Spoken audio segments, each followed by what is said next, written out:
अगर आप सब चाहते हैं जीतराज प्रेमी के वीडियो आप सब तक पहले पहुंचे तो लाल बटन को दबाकर चैनल को सब्सक्राइब जरूर कर ले और साथ में बेल आइकन को दबाना ना भूलें।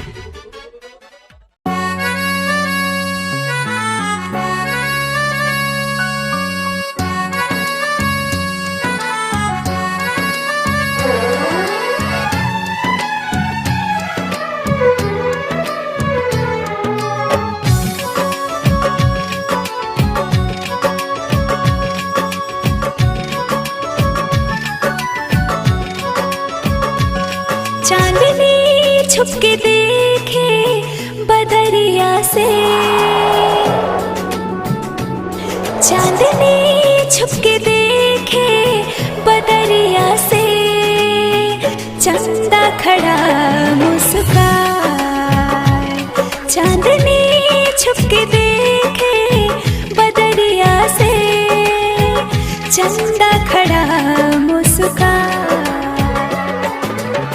हमें भी झलक दे दे जमी पे फलक दे दे, हमें भी झलक दे दे जमी पे फलक दे दे, हम भी पिया को मिलने जाए।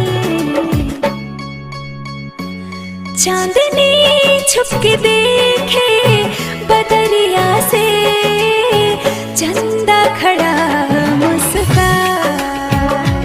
चांदनी छुपके देखे बदरिया से, चंदा खड़ा मुस्काए।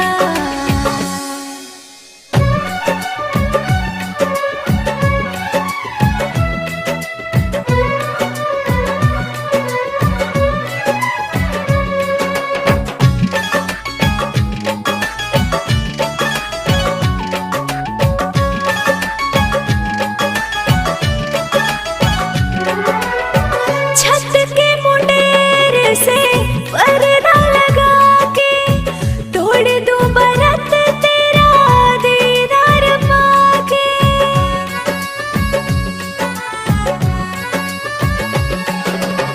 छत के मुंडेर से पर्दा लगा के, तोड़ दूं बरत तेरा दीदार पाके। दिल की दुआ है ये इश्क का हवा है, दिल की दुआ है ये इश्क का हवा है, दिल का आलम क्या बताए।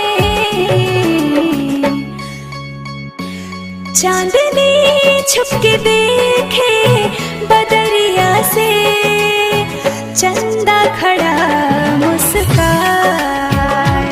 चांदनी छुपके देखे बदरिया से, चंदा खड़ा मुस्काए।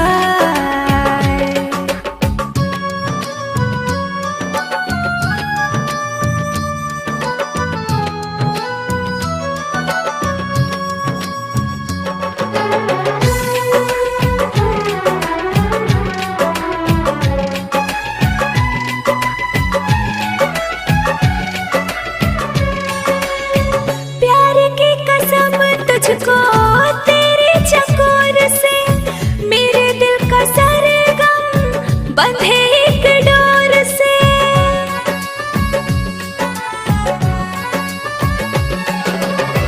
प्यार की कसम तुझको तेरे चकोर से, मेरे दिल का सरगम बंधे एक डोर से। आस पुरा दे सजन से मिला दे, आस पुरा दे सजन से मिला दे, आ जाए अब सबर टूट जाए। चांदनी छुपके देखे बदरिया से, चंदा खड़ा मुस्काए। चांदनी छुपके देखे बदरिया से, चंदा खड़ा मुस्कुराए। अगर आप सब चाहते हैं जीतराज प्रेमी का नए नए वीडियो देखना चाहते हैं तो हमारी चैनल पर जाइए और नए नए वीडियो के मजा लीजिए, और अच्छा लगे तो एक लाइक जरूर कीजिए और साथ में जितने भी दोस्त हैं सबको शेयर कीजिए।